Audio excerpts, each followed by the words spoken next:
The second method we will cover today is the equals method. The equals method is used to compare two objects. But before we do this, we will go back to BlueJ and try to remember how did we compare primitive data types. So if you remember, I could say A equal B, and that will give me false.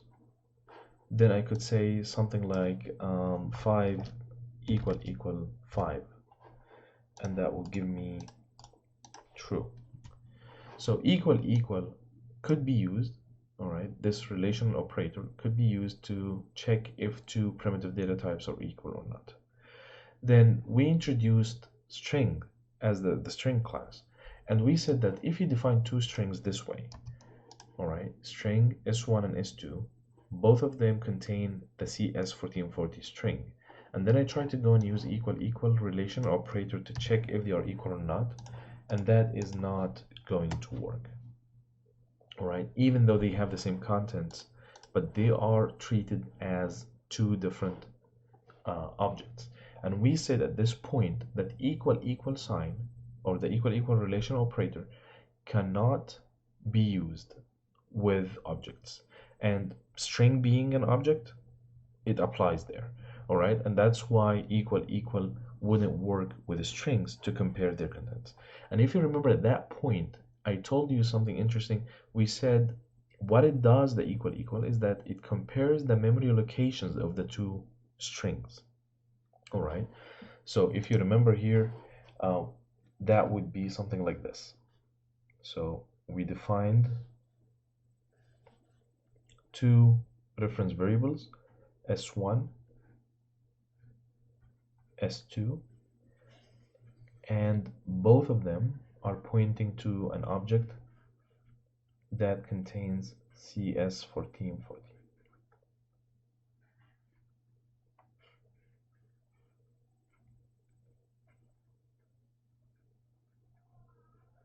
And that here is address 1, address 2.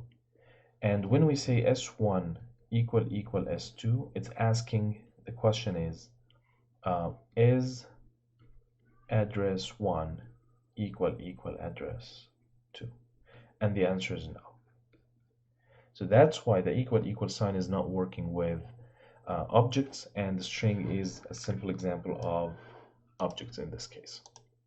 All right, so at this point, we said we could use the equals method of strings, and that is if we do something like this here, equals, and now it says the strings are the same because we use the equals method.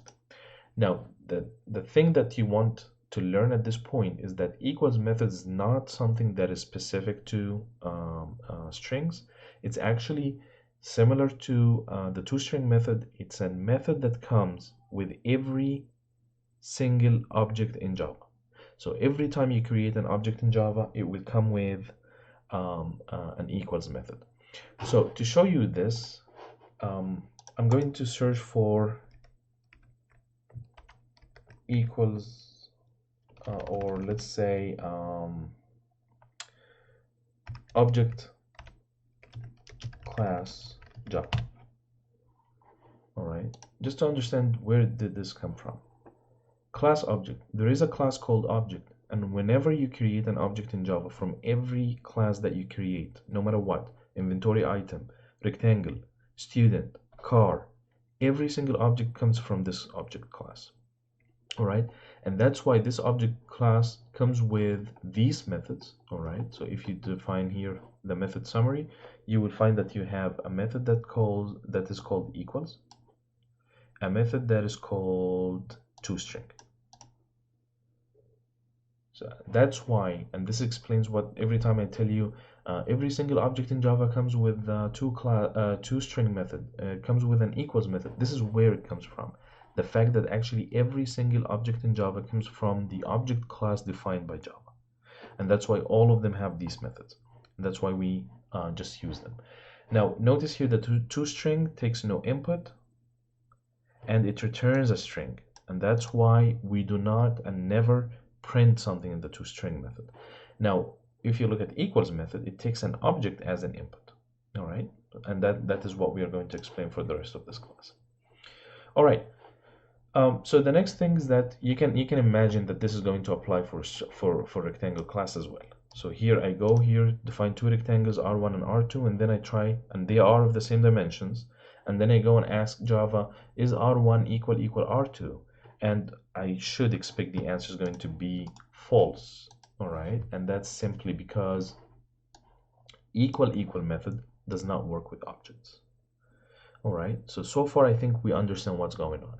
Now the tricky part is that what if I use equals method, right, with the rectangles? All right, now first of all, compile, it's not going to give you an error because equals method exists. All right, so the equals method in Java exists for the rectangle class, even though we have not defined this. All right, so notice here, rectangle class, we don't have equals method defined.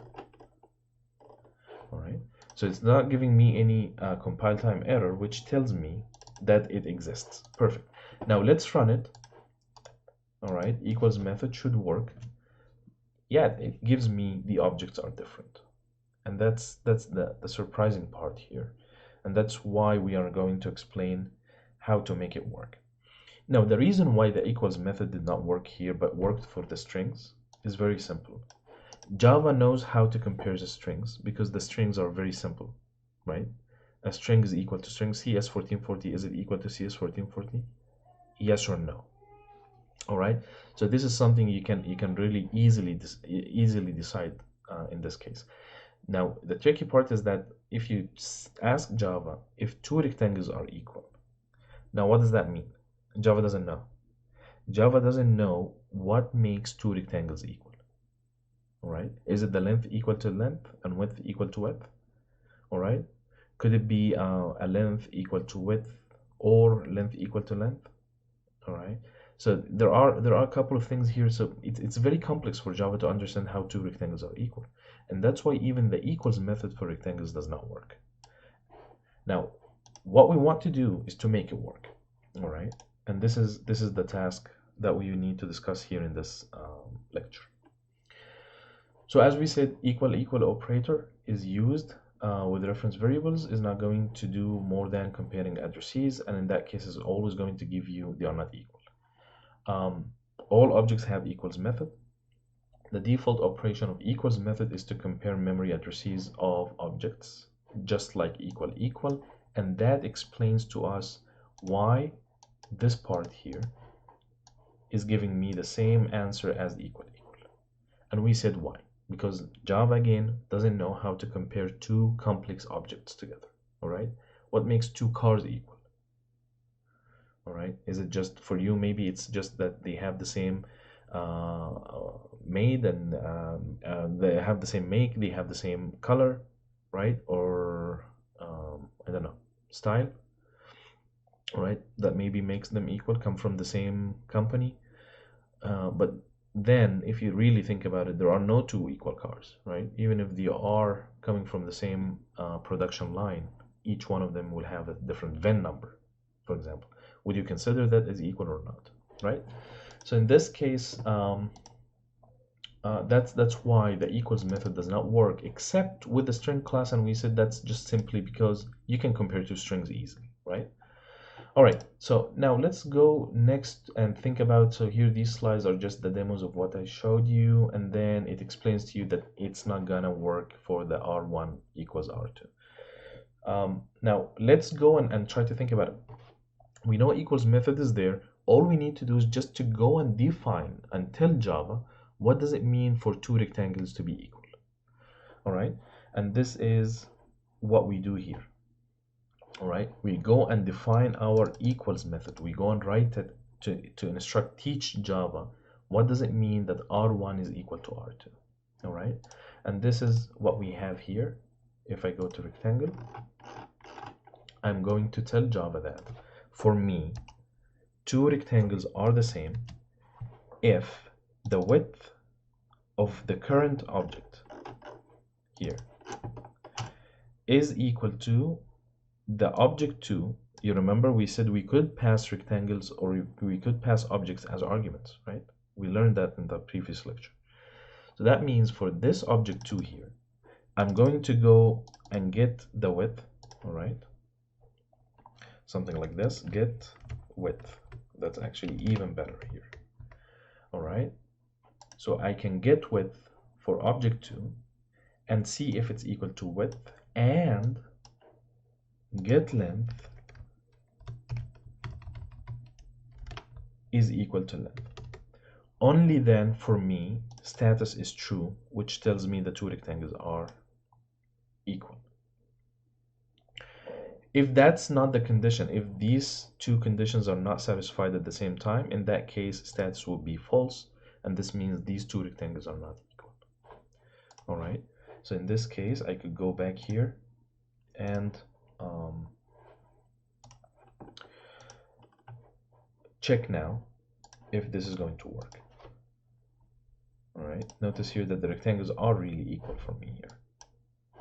So run it. Now it changed. It became the two objects are the same. All right, so this is what we did. What we did is simply going and instructing, teaching Java what does it mean for me that two rectangles are equal. All right, now that is completely up to you. There are no rules here, right? So for example here, let's say I go and switch one of these rectangles to be 2 and 10 instead of 10 and 2. Compile, run. Now they are different, even though the dimensions are the same, right? But my definition of what constitutes an equal or two equals rectangle is that the length has to be equal to the length, the width has to be equal to the width. All right, then I could make this rule a little bit flexible, right? So if the width is equal to the width and length is equal to length, right? Or the width is equal to the length and the length is equal to object2 dot get width, right? So that's a little bit more flexible definition of what two rectangles or equal rectangles are. So now it became flexible and it considered both of these to be the same, even though they are not matching the width and length, but because the dimensions are the same. So think about it in different orientation of that rectangle. All right, so that's again it tells you that you have the full control, you have the full control of defining what two objects or equal objects are. And that again justifies why Java doesn't really work when you call equals, because it doesn't know all of these complexities, right? Move that context to a car, it's completely different. So you have to define this. All right, so that explains how to define the equals method. All right, and how it works here.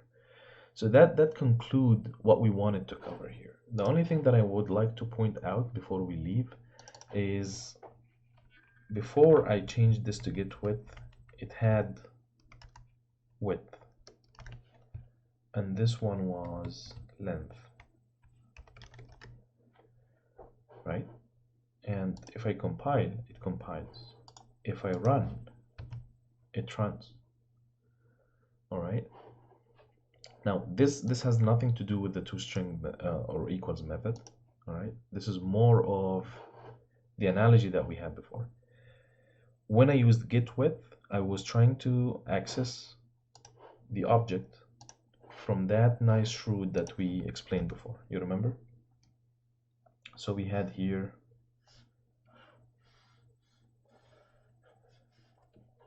let's say R1, we have length of 10, width of 2, something like that, and there is get.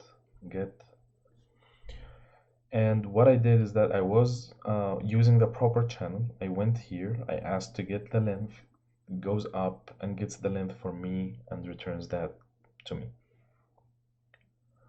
All right. Now the other thing is that what I did here is that I said, sorry, it wasn't the code. What I did here is that I went to the width directly here. Rectangle. There we go. Object 2.width. What does that mean is that from here, I went directly to length. I went directly to width, and I got access to it. All right. Now notice here that this means, and this is what we are going to explain in detail in the next lecture, is that I could get a direct access once you pass object 2 to me this way. All right. So passing object like this here gives me full access to that object, and I can access directly your fields, and hence you lose your protection and the security of your data, and now I have full access to it. You gave me the permission to deal with it directly once you did this. Now, how to avoid this? This is what we are going to cover in the next lecture.